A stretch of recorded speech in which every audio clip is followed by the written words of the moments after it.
I'm a huge believer of not just building a business that you're proud of, that makes a lot of money and allows you to do the work you believe in, but also a business that allows you to own your time so that you're able to do the things you actually like in the business, but also have time to make an impact outside of your business with your family, in your community, and doing things that give you life and energy. And so when I come across anyone who's preaching that message, I want to scoop up that resource. And a book that I just read is called Buyback Your Time by Dan Martell, and I was able to get him on the show. We have an incredible conversation that you're about to enjoy. Dan is an entrepreneur, multi-8-figure entrepreneur multiple times, angel investor. He's become a highly sought-after coach in the SaaS industry after exiting 3 technology companies within a 10-year period. He's also an Ironman athlete, philanthropist, husband, and father of 2 incredible boys. I really enjoyed this conversation because the book is not only phenomenal, it's great concepts, but it's very tangible. Here are the frameworks. Here's the math. Here's how to literally buy back your time. So in the conversation, we talk about the book, Buy Back Your Time. We talk about how he walks his coaching clients through a time and energy audit to know exactly what to outsource. But not just that. In the book, and we brought it out into the conversation as well, because I wanted him to share the juicy stuff right there in the conversation. He shows you how to calculate what he calls your buyback rate so that you know exactly when to hire someone. Knowing what to hire for is huge, but knowing when you should hire someone is critical. And then we talk about something that I was surprised that the conversation went to. We talk about relationships and how he went from being an introvert like me to building a powerful network of people that have led to every kind of deal and growth opportunity that you can imagine. Really, life is built around relationships. And I love this part of our conversation as we talked about this intangible missing piece of explosive growth in business, which is taking a risk, reaching out to people, and building friendships and relationships. I think you're really going to enjoy this conversation with Dan Martell. His book, Buy Back Your Time, is available now in stores or wherever books are sold, or at buybackyourtime.com. But sit back, relax, and enjoy my conversation with Dan Martell.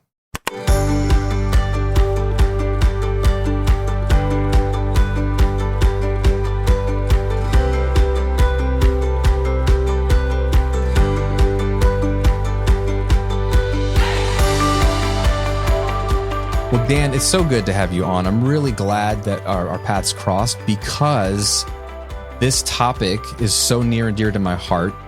You have kids and a family. I would love to hear about them as well. I have kids and a family, and you have things that you'd like to do outside of work, even though you love your work. I have things I like to do outside of my work, and all of that takes time. And so this concept of buying back your time, building a business or multiple businesses that you're proud of, that we all have that entrepreneurial drive, but we also get a life and we don't lose the life and the people in our lives in the process is just a huge, huge thing for me. It sounds like you're super pumped about it, and I'm excited for the book that's out now. But just thanks for being on the show. Thanks for having a conversation about all of this. This is really important stuff. I appreciate it, Graham. Yeah, I mean, buy back your time is such a important topic for me. You know, as you mentioned, like the personal stuff, like, you know, in the past year, I've done 3 Ironmans. We got a puppy. I have 2 kids. They're 11 months apart, 9 and 10. My wife runs a company. I'm the CEO of 2 8-figure companies, SaaS Academy and High Speed Ventures. You know, we're incredibly committed to our local community. So involved in, like, you know, our church and charity stuff, plus, you know, the snow biking trips, like every Friday is like, the amount of stuff that people see from the outside, they always ask me, like, how do you do it? And the truth is, it's like, if people are listening and they want like the quick answer, I'm going to tell them there's only 2 people that if they want to maximize like the ROI of like their dollar, I would argue that an executive assistant, right? Which obviously I talk about in the book and teach people the whole frameworks. And then the other one, which I tease at the very end, but it's super important, but I want to give your audience something, you know, unique and we can double click, is a house manager, right? So I literally have my house manager. She reports to my executive assistant, but the way I think about it is I'm running through the world as fast as I possibly can. And in all aspects of the interfaces between my professional life and personal life, I have somebody there to support anything I would normally have to do myself. Now, my house manager does not, you know, get on my roof and clean our gutters, right? but she has a team. She has people. Like we're at the place now where we have multiple homes and assets and vehicles and insurance and stuff that needs to be managed. She coordinates that. But for a lot of people that, you know, in your audience, they're just like, hey, it's just me and I have a couple kids. Like it's not that complicated. That's fine. But just ask yourself, like, you know, is it your honey-do list? Is it your going to the grocery store? If it's, you know, whatever it is, like there's opportunity, even somebody part-time, like there's a lot of retired people that would love to support families. Like my mother-in-law, if she had the opportunity to get paid anything above minimum wage, she just loves people. So it's like, there's folks out there that would support you and your family. And those two, a great executive assistant managing your inbox and your calendar, and somebody else in your home helping you and your husband or your husband and yourself do, your wife and yourself do that. That's game over. Like that's how you're going to get an incredibly high quality of life. Oh, I love that. I mean, it's funny. We have a friend, Caitlin James. She's a big time photographer and educator. And she's basically started to employ her entire family in her empire. You know, it's a multi-7-figure business. And, you know, her husband originally, and then her sister's the CEO, but then her mom is their sort of in-home manager / nanny. So the grandmother is basically getting to help raise the kids. They're all doing life together, but she gets paid. She's on payroll with benefits to be a grandmother and to be a mother. And it's really cool to see when you win at business, you can have the profit to then employ people that can not only make your life better, but in a lot of ways it could give them the. You're helping theirs. I had a client where he was really struggling, you know, having his wife be open to the idea of even having like a house cleaner, right? And it was tough because like I'm coaching him, and like every time we'd start talking about like business strategies, you know, he's like bringing up like, but let me talk, like, here's what I'm dealing with my wife, right? So it's like the personal stuff. And I was like, well, here's, and this happens all the time, you know, men, women, it doesn't really matter. There's psychology behind it. There's mindset beliefs that have to be overcome. But the one that I like to share with people, it's like, you know, this guy was making over $1 million a year, right? Like he had the financial means. And I was like, there's an opportunity for another person to get employment if your wife is able to resolve that belief set. And like, I think if she understood that her lack of willingness is causing somebody to not have employment, that might be the thing you might want to push on to get at least a trial period going. And that was it. All of a sudden now they now have a house cleaner. They now have somebody that does meal prep. They now have somebody that takes care of, you know, some deep cleans and some projects around the house. And it's really brought a lot of freedom for his wife to now go to the gym and have lunch with her friends. And, you know, so it brings less stress on him because he might be working, you know, all the time, so that he doesn't feel like he's on he's on the bad end of the deal because he's supporting a higher quality life for his family. That's awesome. Personal question.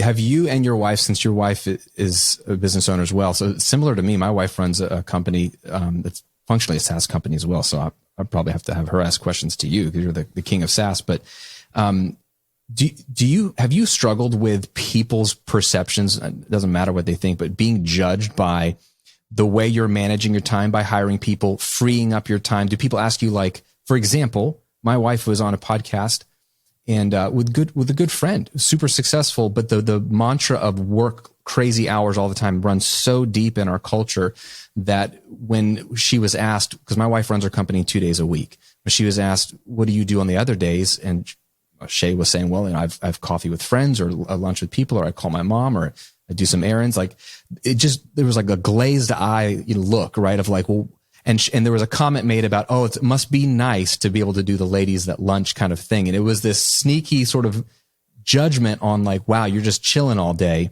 Do you experience that personally? Does your wife experience that? Or you guys just roll with a crowd that understands what you're dealing with? Here's what's interesting, right? It's even like people are like complaining about their haters. Like, I think because I've just like worked through the mindset stuff, like I like do the work, right? Like I don't want to pretend that I like was born this way. If anybody knows my story, like, no, there was a hole. I had to climb out of it just to start at the same level as most people. And then I had to like learn all this stuff. And like, I don't see haters, right? And you know, maybe they're there. I don't know. Maybe somebody should go on my Instagram and see if I have haters. I maybe do. I just like when I see it, I don't pay attention to it. I think like that's obviously somebody that's in a lot of pain That's unfortunate. When I hear comments like that, it doesn't personally affect me because I realize like that's their own projection of reality that they're projecting on me. It's not my reality. Right. So I think because I've just like been able to like rewrite those scenarios, they're probably happening and I just don't get triggered by them, if that makes sense. Sure. But at the same time, I've also realized like, I surround myself with people that are going to be happy for my success, and this has nothing to do with like levels of wealth, entrepreneurship or not, et cetera. Cause like my best friend, Marty, works for the government in correctionals. Like he's the opposite of me. And when I call him and tell him that I just like, sold a company or, just got a book deal, like biggest fan, super supportive. Yeah. When we work out, we do a lot of CrossFit workouts together, super motivated. So like, it's really an individualized thing. I just have zero patience for people like that, right? If somebody wants to make those comments, that's fine. It doesn't bug me. But at the same time, if that's the only stuff they do, they're always making those comments, like must be nice, whatever, like you have so much money or whatever. I just stop spending time there. Right. And it could be family members. Right. But usually what happens is, I just don't engage. I change the question. My favorite question to ask people is what's the best part of your day? So they'll say that. And then I'll immediately reply and go like, hey Jane, I'm curious. What was the best part of your day so far? I love that. So it's funny because like, I think they know. Positive. And they know that I'm doing that they now understand like I shouldn't have said that. So I'm not going to say it again. Yeah, but it's a good way to reset the standard because I believe you teach people how to treat you. You literally accept what you accept. Like it brings, so like when I do that, I think people get it. And like, so my wife probably deals with that for sure. But again, it's not a thing anymore. I think I personally had issues with it. Dude, my executive assistant back in the day, like I wouldn't, like I had a virtual assistant. I had people support me, but I was still managing my inbox. I was always replying. There was no way I would have somebody else do that. So I had to personally get over these beliefs and allow myself to create some space so that I can do higher quality, higher value work. And I think, even the house manager role, like there was parts of it that I know my wife was concerned that she might be judged by her mom. Right. And she's talked to her publicly about this and it's, we've talked about it in podcasts and it's just because, like we just live a completely different lifestyle. Like Graham, it's just a reality. Like my life does not look zero like the life I grew up with. Yeah. I'll tell you this, and not to brag, but it's just a fact. I brought my dad we just moved to Kelowna. You may or may not know, like a year and a half ago, my dad came in June. And when he came to my house, we like walked around the side to the patio. We live on top of a mountain that overlooks the city. And he asked me, is like, are we going to get arrested? Like, is this actually your house? And it wasn't awesome. A joke. He was like literally concerned. Serious. He's like, hey, he's concerned. Yeah, because I grew up as a troubled youth. Like he still thinks I'm a troublemaker. So he was like sitting there going like, Dan's pulling my leg and some owner's going to come out or the police are going to get called. And I'm like, no, Dad, let's go inside. I have the keys. And he just was like, this is crazy. Right. Wow. That's so fun. I share that because like the more you allow yourself to buy back your time and level up your environment, you will have people see those things and just not know how to interact with it. And that's fine. Just know that that's normal. And you probably were like that at some point. You had to overcome those beliefs. Right. And, if anything, I go back to gratitude. I'm just grateful that I could be the person that can share this with the world. Like the other thing is like, I share it publicly to inspire people. I'm not selfish. I think people that have a lot of wealth that don't tell anybody and act all humble, they're selfish. You know why, Graham? They don't want to tell anybody they have money because they don't want you to ask for any. They don't want to be bugged about it. They don't want you to ask about how they got it. And they think they're being humble. Nah, that's selfish. If you have stuff and you don't share it with the world, that's selfish. Like the amount of kids that have sat in my McLaren is in the 500 plus range, right? And I've had it for like 3 years. Like I share my life with the world, right? Because I knew what it was like to have nothing. And that's why I wrote this book. I want to inspire people to think of different levels of time and energy so that they can literally live a higher quality life. Oh, I love that. That's so powerful. Well, let's talk about like you talk about the buyback principle, because this is the heartbeat of the book, is to level up, in your words, and to be able to do your highest work and then have a chance for your business and your life to level up. You can't do all the things. And I think we understand that at some level, but what I love about your book is you've broken it down into like very manageable, understandable frameworks. It's not just theory. It's like, here's the math, here's the concept. So can you talk about the buyback principle? You said in the book that there's these two parts to it, right? How to spend the most finite asset your business possesses, which is you as the founder, your time. And then two, how to invest that time into what will bring the founder more energy and more money. So can you elaborate those two concepts? Yeah. And because I know your audience, are in kind of like the information space. Like I have my company, SaaS Academy, is the largest coaching company in the world. We have 1,000 clients. I have a team of almost 100 people. I have multiple coaches. So like I've applied this to the business model that people are executing today. So I can show them how I started at one person, me, and then systematically applied exactly what I teach in the book, the replacement ladder and the frameworks. I executed it to get to, 8 figures in 5 years. Okay. So I share that to hopefully inspire people to like, oh, this can apply to me 100,000%. My philosophy is that if you don't learn this, eventually you're going to hit the pain line. And the pain line means that And what I've discovered is entrepreneurs will not grow into pain. Okay. So if there's an opportunity to 10x your business, but it's going to create chaos in your calendar, you just will drag your feet. You won't even say no. You'll literally sabotage yourself, or you'll stall. I don't want to grow anymore. Or you'll decide to sell because this isn't producing what I thought it would. Like I had a vision for my life. This is not it. I've got too much pain. I'm just going to sell the business. So what I do, every client I coach with, I don't coach a lot personal, like a lot of my coaches coach, but like my private clients, first thing we'll do is a time and energy audit. We'll literally audit 2 weeks of their calendar to figure out where are they spending their time and what energy they're getting or taking from those activities. And then that creates, if you go through the audit, it literally gives you a bucket of tasks that take energy from you that are low value that you could pay somebody else to do. So if you just use that principle, because the buyback principle is this, and everybody should write this down. You don't hire to grow your business. You hire to buy back your time.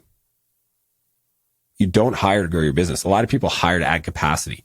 You hire to free up your calendar. Don't hire to add capacity, hire to free up your calendar. So by doing the time and energy audit, you start to build the focus and buckets of like, these are the tasks. Whether you know how to get rid of them or not, that's a different question. But at least now you know. Low value, low energy. If you clear that out of your calendar and then you follow what I call the buyback loop, audit, transfer, fill, and you learn the audit part, which is the time and energy, transfer, how to properly give that to other people, hire people, etc. And you don't have to do full time. You can do what I call outtasking, right? You can just like grab stuff and give it to people in other parts of the world and just build systems around it. And then fill it with things that make your business more money that only you can do, or even that you can do more of, right? Like coaching, like creating courses, like marketing, like whatever. And then the other fill part is like, skills, like most people, if I ask them like, okay, you got 2 weeks back or 2 days in your week back. What do you do with those 2 days? Graham, they wouldn't know. Yeah. Right. They'd be like, I get that question a lot. Let's say I take Fridays off and I figured out, what do I do with my Friday? That was a question I got all the time. I was teaching the buyback principle. They were like, well, what do I do with my new time? And I go, great question. Let me walk you through how to fill it. And so skill, number one, if you want more, you got to learn wherever the bottleneck is in your business. You got to go discover how to solve that by reading books, seminars, people, mentors, coaches. Then the other one is mindset and beliefs, right? We've been talking about it from the beginning. Like you currently are capped in your life based on a set of beliefs and mindset, scripts that are running. And if you're not feeding your mind and working through that through different strategies, et cetera, then you're just always going to hit this ceiling, right? Yeah. If you want more, you got to become more. That's the universal truth. And then the fourth one, other than like filling it with like doing more things that make your business money today, skills, mindset is relationships, right? It's being very deliberate about where you spend your time and am I building new relationships with people that can support the future that I'm trying to create? So if you can't tell me in the last month where you sat down and invested in a relationship that based on where you're going is the right relationship to support that future, then you're not thinking about it the way I talk about it in the book. And those are the 4 areas to fill. And if you follow that buyback loop, audit, transfer, fill, every time you hit a pain line, this new level of like, okay, this sucks. there's just no ending to the possibility of what you could create. That's beautiful. Real quick on that last topic, talk about the relationship piece, because my experience with people that are getting into the information product space, the knowledge commerce space, a lot of them, not all of them, but a lot of them are introverted, and they like this business model because they can do it by themselves in the privacy of their own home, and they can control it, and they don't have to build relationships. And they may not articulate it, but implicitly that's what's happening for them. And so when they hear this, and they actually probably believe you that I am capped, I only know but so much, I would love to be mentored or coached, but they don't have the energy or the even first step to reach out to somebody and build those relationships or create a network that, at your level, you get to a place where you have so many people in your network that are influential and helpful, and then can specialize in a skill that you can text them or you can call them. And that becomes very powerful, right? This is sort of the mastermind principle at large. It's the who, not how. It's the next level. Exactly. How do you coach someone who's like, I don't even know who to reach out to begin this process? What would you say? Well, I'll tell you on what it could look like, and then I'll tell you how to do it. Like, every time I start a company, I've built 5 companies in my career. The first thing I do is I literally sit down and create, this list of what I identify as 10 people that have already gotten to the outcome in this thing I'm doing. So usually it's exit the business or build like $1 billion company in the category. Who are those 10 entrepreneurs? Then I create a list of 30 advisors. Who are the people, finance people, HR, legal, programming, technology, that aren't the entrepreneur, but they're the go-to problem solver in this industry. Right. So it might be like the CRO at a marketplace. I was building Clarity Marketplace. And then the last list is peers. Who are people that are 2 or 3 years ahead of me from where I'm at in this thing. So when I started SaaS Academy, I did the same thing. I made a list of the 10 people that had built 10 million plus a year coaching businesses. And I reached out, right? I share this because recently I was building out a new sales development rep division in my business, an SDR team. And one phone call to Taylor Welsh from Traffic and Funnels made an introduction to the guy that literally came in and built the whole thing for me in 6 weeks and got us producing almost twice as much pipeline for no cost. Like, those relationships can pay dividends. And that's one example of hundreds I could sit here and tell you that, like, a conversation with a person was the reason I exited my company, or that conversation made me an extra 10 million. Like, I can just sit here and it's all people, right? Yeah. When you're starting off and you're zero, like I was more introverted when I started as a software programmer, and like I read Never Eat Alone, and I was like, holy cow, like Keith Ferrazzi, man, this is intense. Like, you want me to like invite people to work out and to dinners and all this? I'm like, no way, this is weird. Why would people come? Here's what I tell my clients, because I deal with this quite a bit, because they see my life today and they're like, I want that community in my city, right? In Kelowna, literally, I just got back from my founder's hike. I do them every Tuesday. We do mountain bike every Wednesday. We do Thursday date night with other couples. We do it's very I have a very rich social life, and they want to know how to do that. So I just tell them to start simple, like maybe once a month, every other month, organize a dinner, invite 5 other people. And the easiest way is actually invite somebody else that is more like me, more extroverted, and co-create the dinner with them, and then use their name to invite 2 people. That person invites 2 people. That's 6. And then just show up. And what most people, the reason why they're like nervous about this is because they don't feel what they know is valuable to anybody. Yeah. That's the reality. They think like, what I do isn't interesting. This person's way more impressive. Like, I'm not valuable. I'm not worthy of these people's time. That's a personal belief set they got to like work through.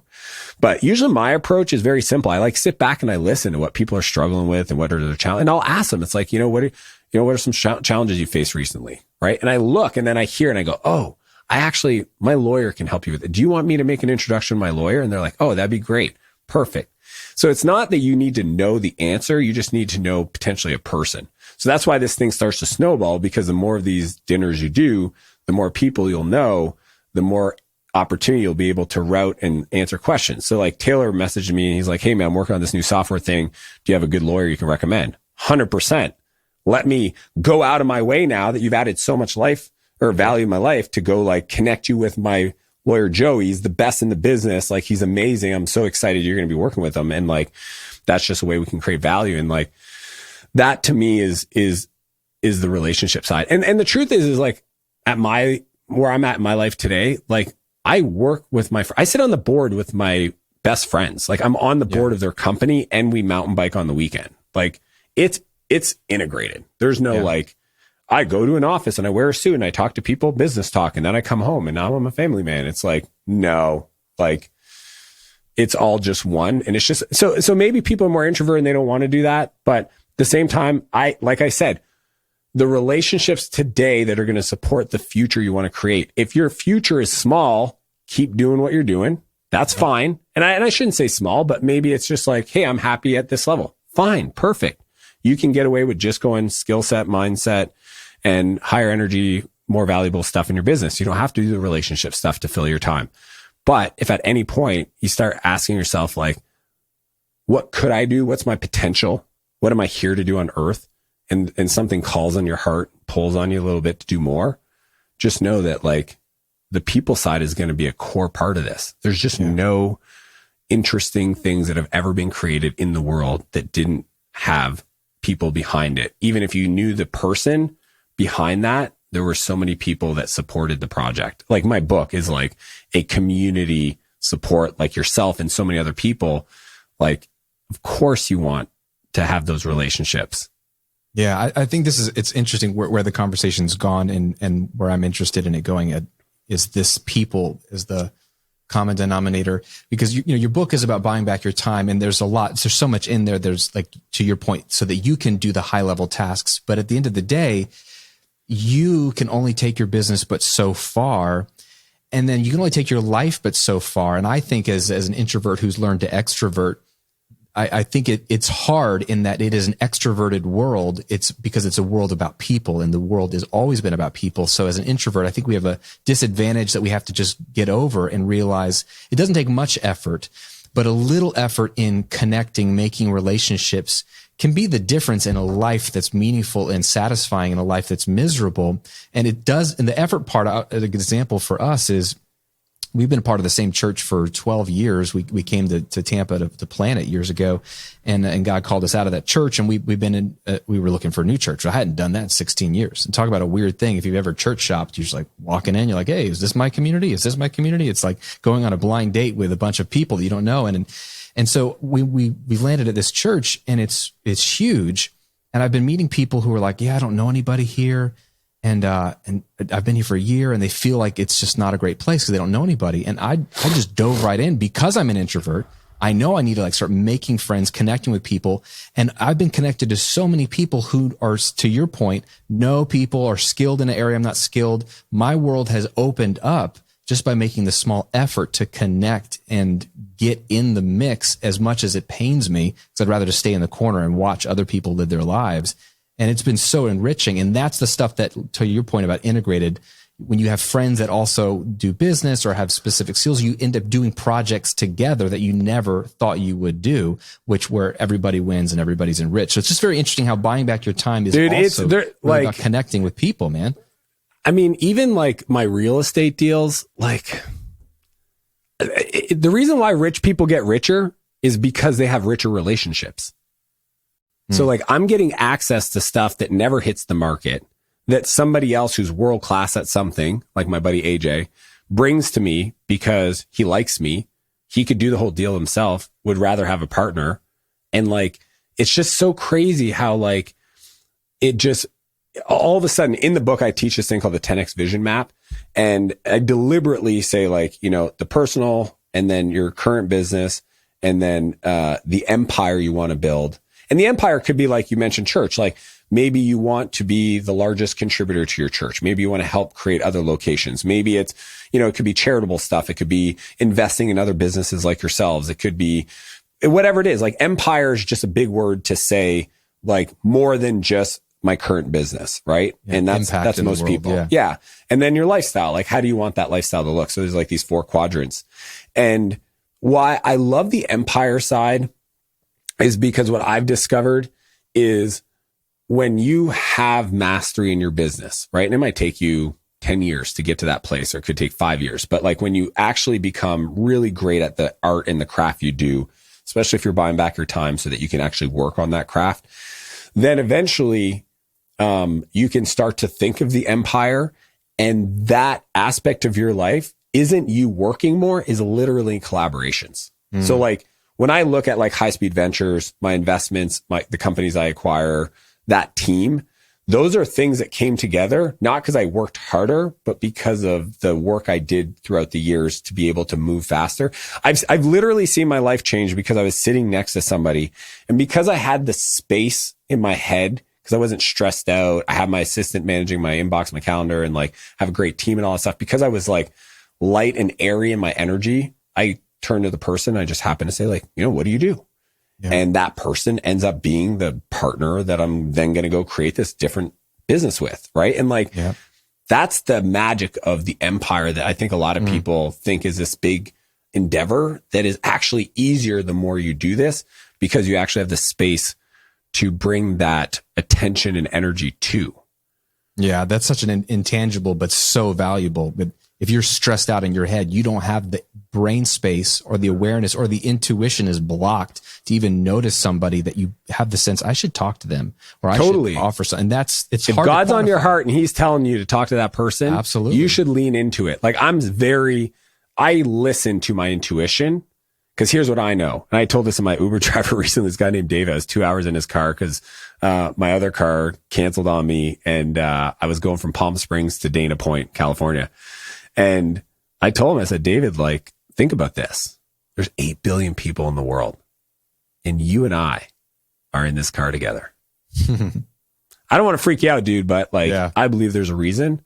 I don't know what it is. I don't know if it can be helpful, but maybe I can, maybe I can't. Maybe you got something to teach me. I'd love to learn. And we talked. And at the end, man, we got out, I grabbed my luggage, gave me a big hug. And like, there was a moment. I just believe that. And like introvert, extrovert, like, I don't know, man. I just think like we should follow those threads. I love that. Such a powerful thing. Let's jump into something real quick, super tangible for people. I love the way you started to calculate the buyback rate. Like you actually took people through the math in the book. Is there a way you could just break down real quick? Like how would you succinctly describe what your buyback rate is so you know when to hire somebody and at what price to hire them? Because I thought no one had explained it quite the way you did in the book. I thought it was fabulous. Yeah. So the math is simple, right? Like every business produces income. And when I say income, it's what you pay yourself, what you make as profit or dividends, right? Because some people salary plus a dividends, and or expenses you put through the business that aren't technically business expenses, right? So I'm going to let people, usually that's called like seller discretionary, whatever expenses. Sure. So you take that amount and it might be 100 grand. It might be 500 grand. It might be whatever. And you divide it by 2,000 because that's the average amount of hours people work when you take away like holidays and stuff in a year. Some people are working more. That's fine. But 2,000 is a good place to start. And then because I want you to get a 4 times ROI on your hour, divide that by another 4, right? So what you now have, if it's $100,000 a year you make as income through your business, this asset that produces income, that's $12.50. If it's whatever it is, 500, I think it's $62.50. And that becomes now your buyback rate, which means when you look at your time and energy audit, anything you could have paid somebody else to do for less than that is robbing you from a higher quality life and more time to grow your business. Mathematically proven. $1 million companies were not built off $10 tasks. Yeah. Right. So that buyback rate grows, and it also becomes a game, right? Like my goal every year is to like really exponentially grow my buyback rate. Right. And through that, then I get to like have more leverage to, I'm at the level now where I buy companies and I hire CEOs, right? So like huge leverage, huge buyback time. Yeah. So, but it could be as simple as like, people are like, well, $12.50 isn't maybe minimum wage in my area or whatever. It's like, yeah, you can hire somebody in another part of the world for $4 and create employment and have somebody great, like for like $1,500 a month, like absolutely dedicated to you and awesome and give you back like 3 days of your week based on how your tasks are playing out or whatnot. So like, that's the principle of the buyback rate. It's just to like give people, because I'm a software math guy, I wanted to make it non-negotiable. This is a first principle. You can't argue with me. If I audited your calendar and I looked at where you're spending your time And I said, okay, well, these things make you money. And instead of doing more of those, you're doing these other things. That's why you're not growing faster and or having a higher quality life. Period. Full stop. That's what I loved about that section of the book, is because I think so many people get the concept like, yeah, I should outsource these lower value tasks. And I talk about it and they know, but it's like, we all know things we should do. But when you present compelling math that's inescapable, it's kind of convicting and freeing too. Cause I don't have to think too hard about it. It's like that makes sense. I should outsource that thing. So I just felt you gave it. That's just a juicy, tangible framework for people to hang on to that I think could be liberating for so many people. Cool. Yeah, no, it's fun.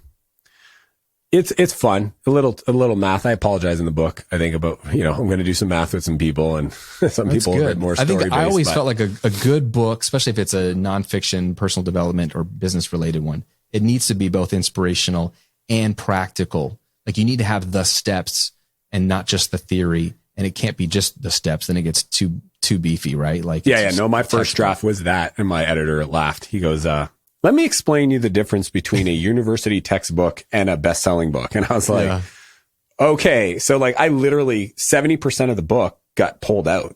Wow. Right. To make room for to keep it to a normal size and to make room for, we did a lot of research, a lot of stories, a lot of interviews. Like I really wanted this book to be, and it took a while, man. It took 2.5 years of like heavy focus work, edits, rewrites. I wanted to create something that I felt could like sit next to some of the greats. Yeah. Well, it's a fantastic story. One last thought there before we go. At the very beginning of the book, you dove a little bit into your story and really a turning point in your life. And you can share whatever you want to share about it. I know we're pressed for time, but there's a moment in the book where you're talking about literally being in jail. And there's a lot there, but even there's the moment where someone gives you a specific word of encouragement. And it struck me, like this one conversation this gentleman had with you, and how it changed the course of your life. I'm a huge believer in the power of encouraging words. It's underrated, and we don't realize how powerful encouraging words are because we're so discouraged. But can you just talk about maybe that moment in your life and what your take on saying something meaningful and encouraging to someone else, because it could literally walk them away from a life of death to a life of true life? Yeah. I mean, my life is an example of the power of believing in others. It's that simple. And the beauty of it is that every human has that power, every person. Right. And we talked about like, your intuition kind of pulling on your heart. Like sometimes it's like, I should tell the waiter how great of a job they're doing. Right.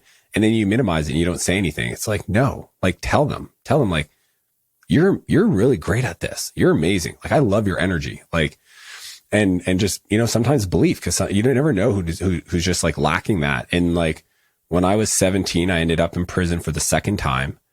And, we were having breakfast one morning and this guy, Kirk, he grabbed the coffee and it was empty. And the way it is in jail, it's like, he goes, who drank the last of it? And I knew I had, and it was going to start a fight. And next thing you know, it's like, fight goes off in the cell block, and like the guards grabbed me and we ended up getting thrown into solitary confinement, the whole for, at the time, you don't know how long. Like that's kind of part of the psychological, like the way they do it to like really punish you is they don't even tell you. It could be 2 days, a week, a month. They don't tell you. So on the third day I had, the door open up and it was this guy named Brian, this guard, and Brian wasn't there when the fight happened, but Brian's one of those guys, like he was kind of like strict, but if you followed things, he would like look the other way for like an extra dessert, or, if you like had your, you're reading a little longer or whatever it is. But if you respected him,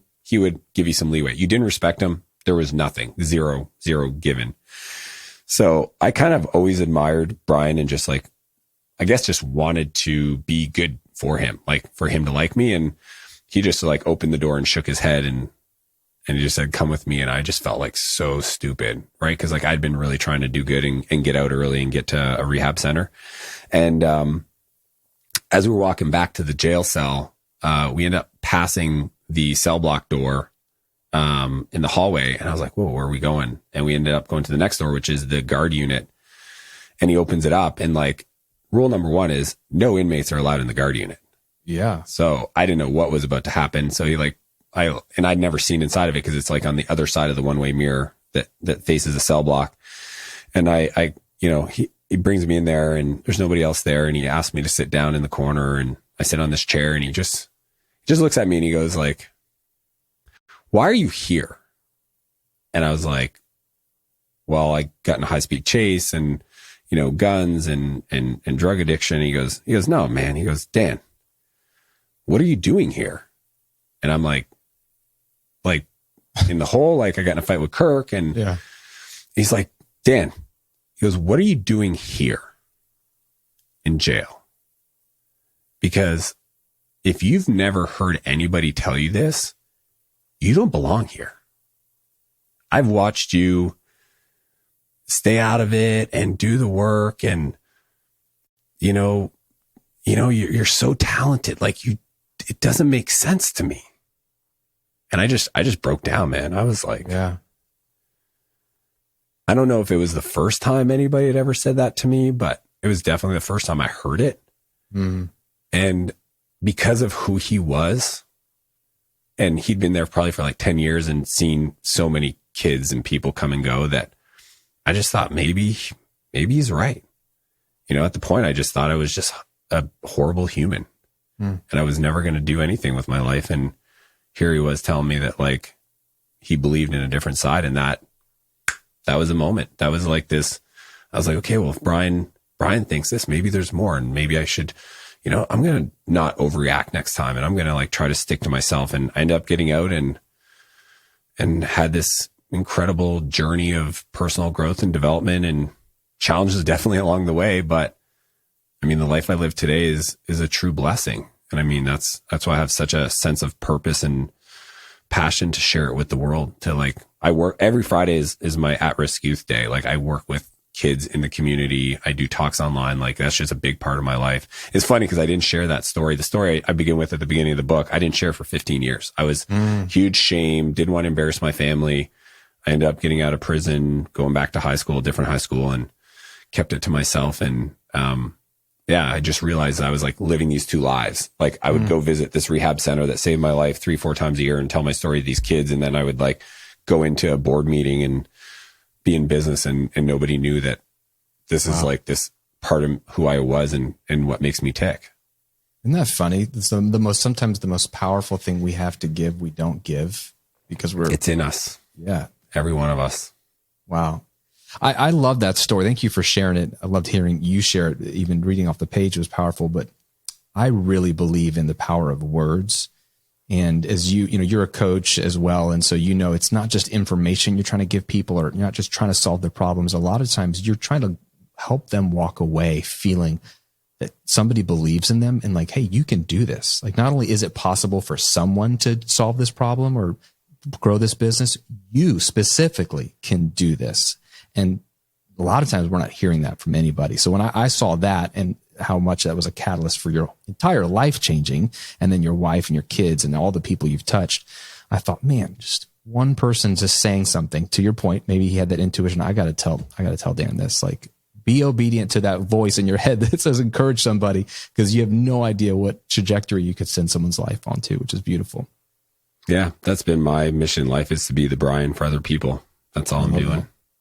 I love that. Oh, Dan, I have so many other things I would love to ask you. We're pressed for time. Thank you so much for sharing. I'm excited for your journey. Everyone, the book is out now. Buy back your time. Get unstuck, reclaim your freedom, and build your empire. You can check it all at buybackyourtime.com or anywhere books are sold. Dan, it's been an honor. Thanks for hanging out and sharing with us today. Pleasure's been all mine, Graham. Thanks so much. Appreciate everybody. Well, I hope you enjoyed that conversation. I loved where we went as we talked about relationships. I think this is something that I want to even do an entire episode on. It's so powerful to think about how so much of our growth came from a partnership, a conversation that we couldn't have created on our own. We can't do it on our own. And that applies to obviously having a team and employees. Eventually that might be useful. Even having one other team member can be life-changing. But it really also comes down to friendships, collaborations, partnerships, and just knowing people, expanding your network, it takes a risk. I get it. If you're an introvert like me, it takes a risk, but it's worth it. I love the conversation, and the book is so so deep. It's got all the stuff you need to know how to functionally think of yourself as the CEO and make sure that you are doing the highest level tasks possible. But he gives you the frameworks to know what to hire out, when to hire, how to do it, how to create a vision for your company so that you actually enjoy what you do and you don't become the bottleneck of your business. So check out the book. It's available now wherever books are sold. Buy Back Your Time. It's a fantastic read. I know you're going to love it. Thanks for hanging out. Hope you have an amazing rest of your day. We'll see you on another episode soon.